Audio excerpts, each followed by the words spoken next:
Hi guys, you're welcome back to my channel again. It's Style by Nick. Thank you so much for stopping by. So today I'll be sharing with you how to make a big pants. Yes, the trending pants and a crop shirt with an Asoke. So if this is what you're interested in, do not forget to hit the subscribe button, like, comment, share, and turn your notification bell to get a notification when I post something new. So I have 2 packs of Asoke, and in each pack we have 8 pieces. So you just cut out the 8 pieces at the length, right? You just cut it out. So what I'll be doing after cutting it out is to join the pieces together. Yes, I'll be joining the pieces together, but since the trouser I'll be making use of it, I only need 3 pieces of Asoke. I need to join them together so I can start cutting. So what I'll be doing now is to take an Asoke and place it on the other one, right, just as you see me on the screen, and then I will stitch through. So here I've already gone ahead to join the 3 pieces together. Yeah, I had 3 pieces for each front piece of the trouser, that's the pants. So what I have with me here is 6 pieces all together just for the front drafting of the pant trouser. So I've already gone ahead to mark out my lines, but I'll just be showing you what I did, right? So I already have the flap line, I have the tie line, and also the actual length of this pant trouser. So what I'll be doing now, the flap line is 13 while the tie line is 19, and then the actual length of this trouser is 42. It's actually 40, but 2 inch for the folding, right? Yes. So what I'll be doing now is to divide her the round hips measurement, which is 37. When I divide by 4, it gives me 9.5. So what I will just do is to go ahead and implicate it on the fabric. So I'll be adding 4 inches extra for ease. You know, this is a baggy pant trouser, so I'll be marking 14 for the round hips, and then I'll also take that same measurement, that's the 14 inches for the waist measurement too, right? So we have 14 on the waist and we have 14 on the round hips. So now let's work on the flap area of this pant trouser. So what I'll be doing now is to mark out 2.5 inches, and then I'll make a point there. So the next thing I want to do is to create a curve. So what I'll be doing is to just from that angle go up by 1 inch, then I'll create a curve connecting these dots together. I hope you see what I'm doing and you understand what I'm talking about, but if you don't, please look at the screen so you can understand better. So the next thing I want to do is to divide my tie measurement. So what I'll be doing is just to follow the crouch measurement, which will be 17, right? So I'll just draw this line across to meet that of the flap area.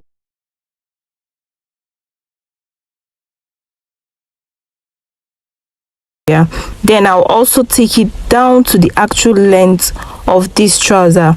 Now this is because it is a baggy pant, right? It's a baggy pant trouser and there is no shaping to this. It's actually a free sized thing, so there's no need of using your accurate or actual measurement of the tie. So this is why I just made use of the 17, so it will be big enough on my clients as she wants hers to be. So that will be all for the front piece of this pant. So the next thing is to just cut this piece out. Now please, while cutting this fabric out, there's something you need to know about this Asoke. It pulls, right? It pulls. Once you cut anything out from the edges that it has been made, it pulls out. So what you would have to do is, if you have a weaving machine or if you can weave immediately after cutting, please do so. Or if you can't, I don't know if you have a glue, more like a B6000, 7000 or UD gum or glue, please apply it round the cutout area. I know what I'm saying. You would actually thank me later for this tip off because it's very important. So next thing I want to do is to cut out the back piece of this pant trouser. Just like the front piece, I've already gone ahead to attach 3 pieces of Asoke for each part of the back piece. So now I even went ahead to divide one Asoke into 2, and I attached it also. That will be 3.5 for the back piece. That's 3.5, 3.5. That will be making it a total of 7. That's what I used for the back piece. So now I'll be increasing the back measurement by 2 inch down to the length of the trouser. Then I'll extend the flap line, and I'll also mark out 2 inch. Then I'll connect the cuff just like you see me doing like this on the screen, right? Then I'll take that cuff up to the waistline, but the only difference is I will align the waist measurements together. Like, it's still same measurement, I didn't increase it by any means, but from the hip line I added 2 inch all the way to the crotch line.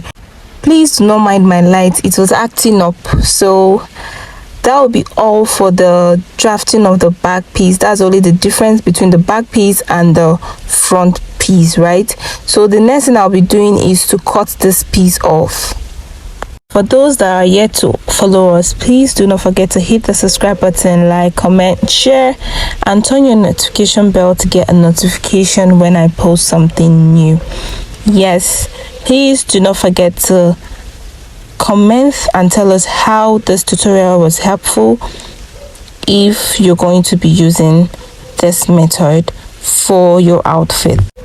So now this is what the front and the back piece are looking like.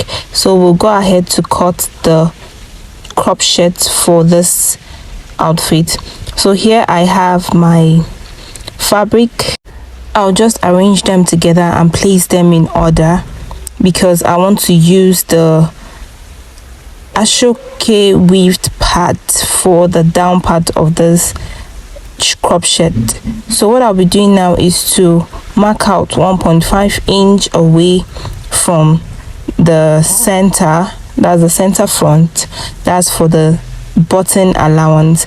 So the next thing I want to do is to divide the shoulder, which will give me 8. That's 16. It will be giving me 8. So the next thing I want to do is to mark out the armhole, which is 8, right? And the length of this top is 18.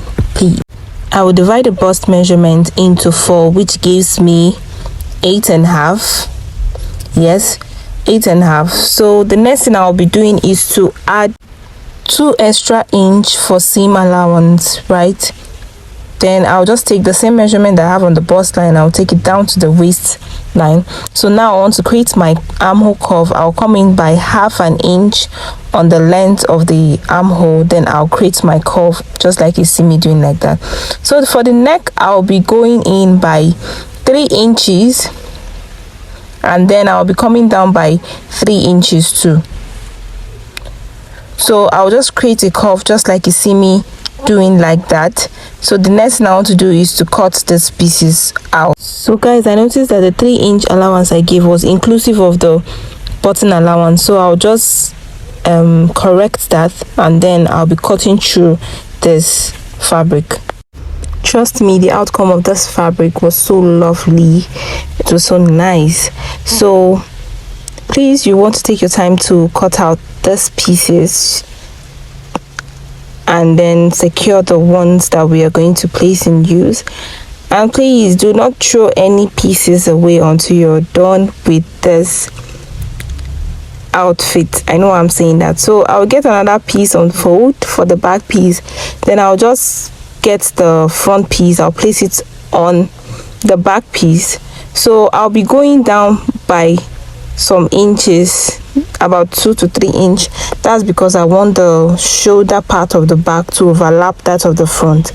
So with that being said, I'll just extend the width of the neckline, then I'll come down by 1.5 inch, and then I'll mark it through, then I'll just cut through the process. Please note that your button allowance is supposed to be out. You're supposed to minus that before placing the front piece on the back piece. Now that will be all for the shirt. Now we'll go over to draft the hand. Now the easiest way to draft your hand is to take the length measurement, then you go in by 4 inch and come down by 3.5 or 4 inch. Then you connect these dots just like you see me doing like this. Then I'll take my round sleeve measurement and then I'll add my 1 inch or 1.5 depending on what you want to add as the seam allowance. Then after this, I'll just connect it and cut through. Now this is the simplest way you could create your sleeve, your basic sleeve, right? So here I'll be using this pieces for the pocket, right? Remember our trouser has a pocket, so I'll be using this piece for my pocket. I'm trying to like divide them so I could join this two pieces together, right? So that the pocket will be of a can be sizable to the hands, right? So I'll just join them together and use this part for the pocket process.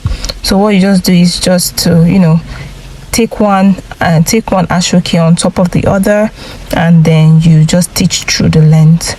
That's how you join your Asoke, in case if you've forgotten. So that will be all for the pocket part of this outfit. So the next thing now is to start sewing.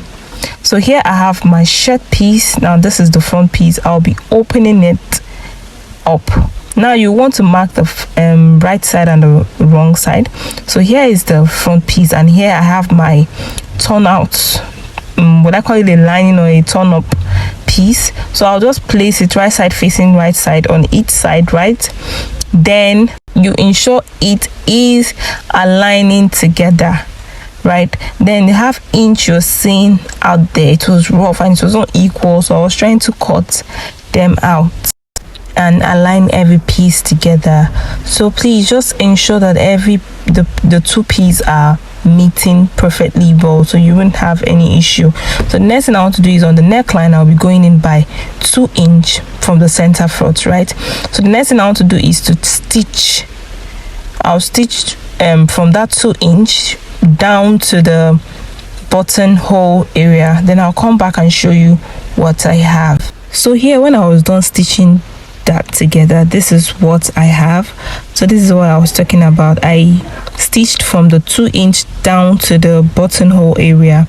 So the next thing I'll be doing is to turn out this piece to the front side, but before then I'll create a notch at exactly that 2 inch that I started sewing from. I'll create a notch on both sides of the shirt. So please remember to apply your gum or weave any of these parts. I couldn't weave, so I made use of my glue to get the fabrics to stick together. So whichever way you want to do it, that's fine, but please, I would advise you to do so because this fabric pulls, the Asoke pulls. So here I will just turn out the fabric to the front side. As you can see, I've already done to the first part and this is the second one. So this is what your front piece will be looking like. So this is the back side, and here is the front part of this front piece. So you see what it's looking like. It's neatly made. So here I'm trying to open up the back piece that's on the right side, right? I'll be placing the front piece on the right side facing right side, just like you see me doing on the screen. I'll place the shoulders together. So now I'll go ahead and stitch the shoulders, right? I'll go ahead and stitch the shoulders on my sewing machine. Then after stitching the shoulders, I'll also go ahead to fix the sleeve of the shirt. Then I'll come back and show you what I have. So basically this is what I have. I've gone ahead to sew the shoulders together, and I also went ahead to attach the sleeve. Now this is what our shirt is looking like, right? Yeah, this is me trying to arrange it together. You know that Asoke fabric is actually kind of stiff and strong, so I was trying to get everything relaxed. So here I'll be taking in the side seam allowance. I'll be using a total of 1 inch, or you might decide to use half of an inch to sew your side seam. So before doing that, the next thing I want to do is to go ahead and take my collar measurement. So you remember from the 2 inch where we notched, yes, that's where you start taking your collar measurements down to the next notch that we made. So whatever you have there, that's what you're going to be using as your collar. So here is what the shirt is looking like after joining the side seams together. So it's actually free. It's going to be free on my client. So the next thing now is to work on the collar of the shirt. So here I have these pieces with me. So the next thing I'll do is just to go over to the sewing machine. I'm going to join those two together. Then here I've already gone ahead to stitch these two together, and this is what I have. I also top stitched on it, right, to secure everything. So here I folded this piece together. Then I folded it into two, and I will use my pins to secure this piece. So what I'll be doing next now is to take my tape rule.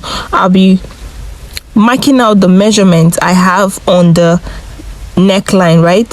So remember, you're going to leave at least 1/4 of an inch that you're going to use to stitch the sides of this collar. So there we have it. The next thing I'll do is to go in by 2 inch on the sides and then 3 inch on the center part of this collar. This is just to give it a shape, as our neckline area isn't that, straight and all that. So there I'll just go ahead and cut what I have. Then the next thing I want to do is to take off the pins, and then I'll go over to one side. I'll stitch it in just like you see me folding. So after which I'll then go ahead and sew the side seams. I don't know if you understand, but just look at what I did here. I hope this is like really understandable to you, right?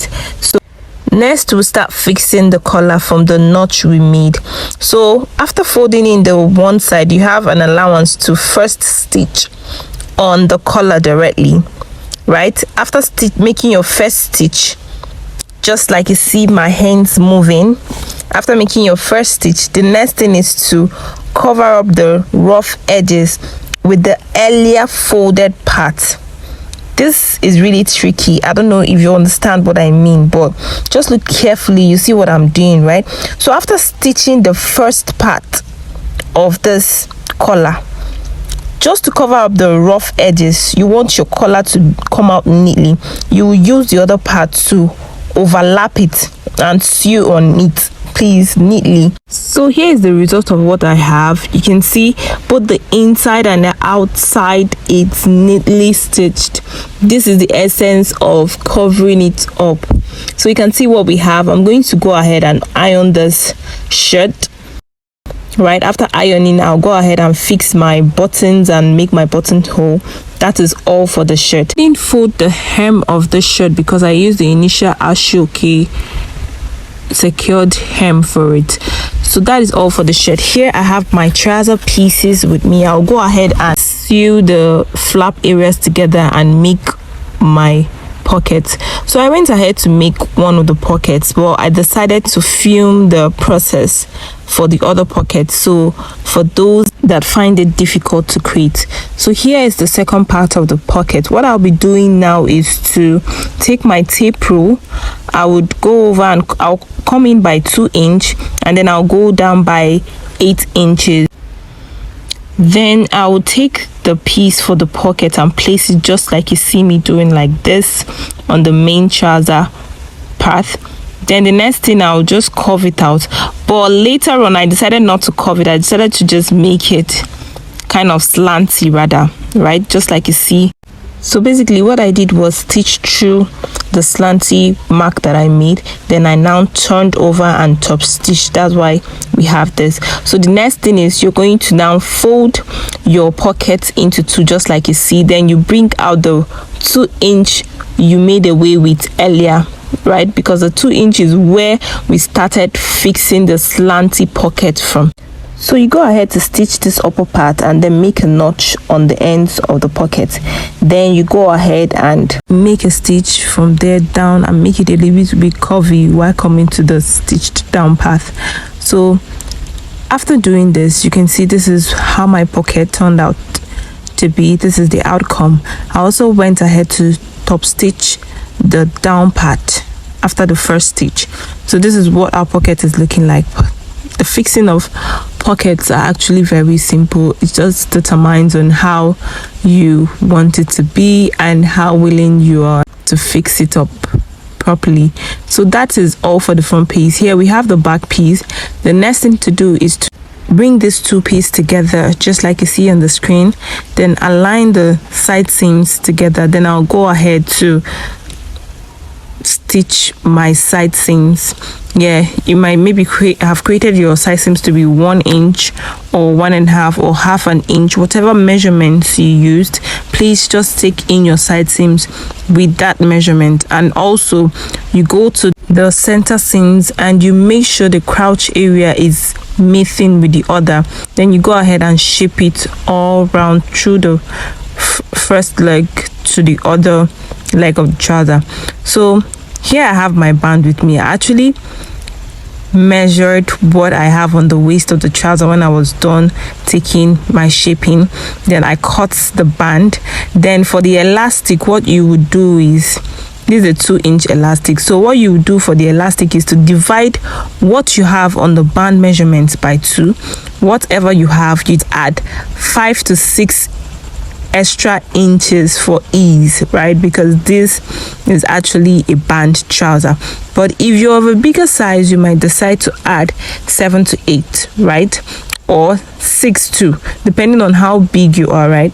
That you find what works for you. But at most 7 to 8 inches, it's okay for ease. So you just cut it off, and then the next thing is to start creating my rope channels for the band. So the next thing I want to do is to sew on that part, just like you see I marked on the screen. Then I'll now go over and fold this part on and stitch on it. This will give it a neat finishing for the ropes, right? And then here I'm trying to like stitch in my elastic on the band. So after this process, the next thing I want to do is to make 2 lines on it and give maybe half an inch up for the rope area. So I'll do a special video on how to create your waist band. But here is the final outlook of this dress. Here is what this 2-piece set is looking like. Like you can see, the Asoke is actually standing. This dress is given 10 out of 10. It's even given 100 out of 10. Like, you get what I'm saying. Now look at the dress, look at the details and everything. Like, this is really giving. So thank you so much for watching. Do not forget to hit the subscribe button, like, comment, share, and turn your notification bell to get a notification when I post something new. That'll be all today. Do not forget to leave that comment. I'll see you in my next video. Bye.